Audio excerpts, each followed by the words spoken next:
Nomor 31, kita ditanya mana yang merupakan kegunaan neon. Nah, neon ini kegunaannya adalah pengisi lampu reklame. Dia warna merah ya kalau dialiri listrik. Kemudian penangkal petir sama biasanya ada di tabung televisi. Jadi yang benar adalah pengisi lampu reklame. Nggak ada di situ. Penangkal petir ada. Sama pengisi tabung televisi. Di sini nggak ada ya. Indikator tegangan tinggi ya biasanya dia pada tegangan tinggi warnanya jadi merah ya karena dialiri arus listrik. Jadi kalau mau kita ini jawab bisa juga ya nomor 4. Jadi nomor 4 dan 5.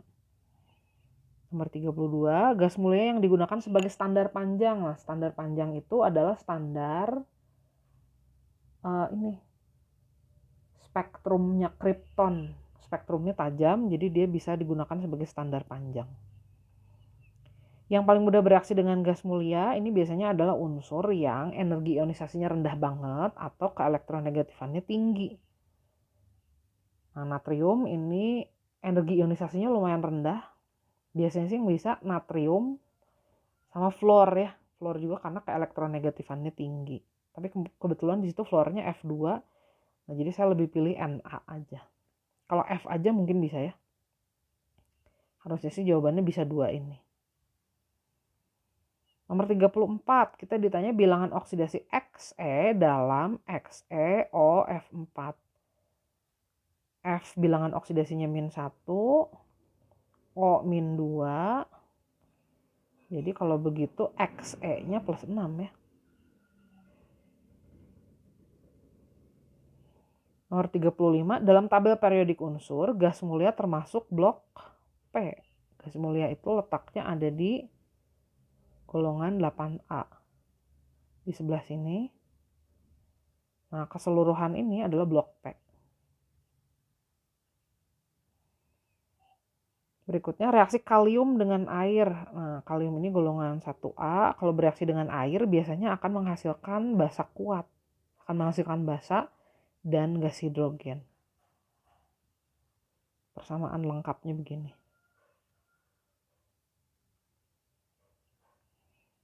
Jadi hasilnya KOH dan hidrogen. Nomor 37. Kelarutan magnesium hidroksida dalam air adalah 1 dikali 10⁻⁴ molar. Nah, kelarutannya dalam larutan ber-pH 12 adalah, kita ingat ini adalah materi tentang kelarutan. Magnesium hidroksida ini dia terurai menjadi ion atau terlarut sebagian saja menjadi ion Mg2+ dan ion OH-. Nah, kelarutannya dalam air adalah 1 kali 10⁻⁴. Kalau mau kita hitung tetapan solubility produknya atau hasil kali kelarutannya, kita tinggal mengalihkan konsentrasi Mg2+ dikali konsentrasi ion OH- dipangkatkan 2. Nah, konsentrasinya itu adalah kita sebut juga dengan kelarutan. Besarnya kelarutan berbanding dengan koefisiennya.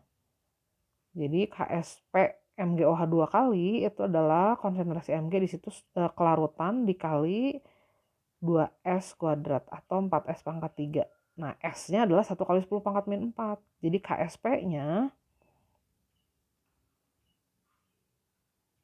adalah 4 dikali 10⁻⁻12. Nilai KSP akan selalu tetap. Walaupun sekarang MgOH 2 kalinya dilarutkan di dalam larutan ber-pH 12. Apa maksudnya? Kalau gitu berarti kita melarutkan MgOH 2 kali di dalam larutan yang punya ion OH-. Jadi kelarutannya misalkan mula-mula adalah S dan 2S. Kalau kita larutkan dalam larutan ber-pH 12 berarti di situ ada tambahan ion OH-. Kalau pH-nya 12 berarti kan POH-nya 2. Kalau POH 2 berarti konsentrasi ion OH-nya adalah 1 kali 10⁻⁻2 molar. Di sini ada tambahan ion OH-. Nilai KSP itu selalu tetap, selalu 4 dikali 10⁻⁻12. Konsentrasi Mg-nya sekarang pasti berubah, kita nggak tahu, kita misalkan aja S di sini. Nah, konsentrasi ion OH-nya jadi bertambah. Tadinya 2S, sekarang ada tambahan 10 pangkat min 2 molar.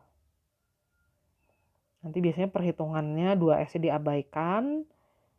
Jadi kalau kita lanjutkan perhitungannya, S-nya itu adalah 4 dikali 10 pangkat min 8 mol per liter atau molar.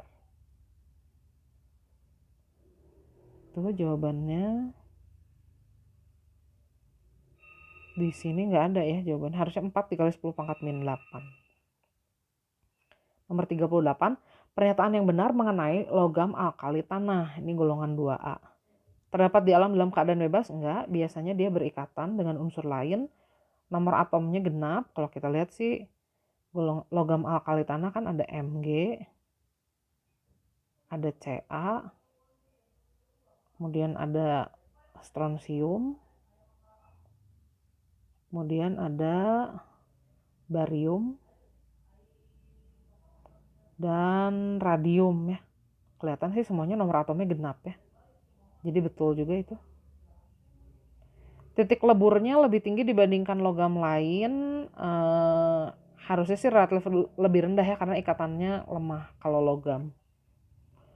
Nah, dibandingkan dengan logam lainnya, logam lain yang mana dulu nih? Kalau yang massa logamnya lebih besar ya pasti logam itu lebih tinggi ya titik didihnya. Jadi ini kita nggak bisa tahu nih titik lebur, kurang keterangan yang jelas. Makin besar nomor atomnya, makin besar kelarutan garam sulfatnya. Kelarutan garam sulfat itu makin besar nomor atomnya atau makin ke bawah justru malah makin kecil ya. Karena barium sulfat mengendap. Jadi kelarutannya harusnya makin kecil. Makin besar nomor atomnya, makin sukar melepaskan elektron. Makin besar nomor atomnya, makin ke bawah energi ionisasinya kan makin kecil. Jadi makin mudah harusnya melepaskan elektron. Jadi yang E juga salah ya, yang betul pernyataan B. Nomor 39. Bila natrium direaksikan ke dalam air, golongan 1A direaksikan ke dalam air, nanti hasilnya adalah basa dan gas hidrogen. Persamaan lengkapnya begini. Nah, reaksinya eksoterm, jadi nanti memang akan dilepaskan sejumlah energi. Persamaan yang benarnya yang C ya. Nomor 40, senyawa logam yang memberikan warna nyala merah. Nah, ini logamnya logam golongan alkali tanah. Kalau kita lihat warna logam Mg itu biasanya nggak teramati karena warnanya putih aja, putih kuning gitu.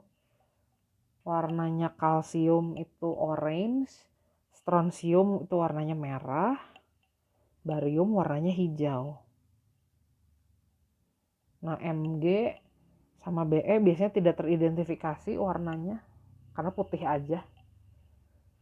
Kalium itu golongan alkali ya. Nah, kalau kalium warna nyalanya itu kalau nggak salah ungu deh. Betul, kalium warnanya ungu. Oke, jadi jawabannya yang D. Nomor 41 nanti kita lanjut di video berikutnya.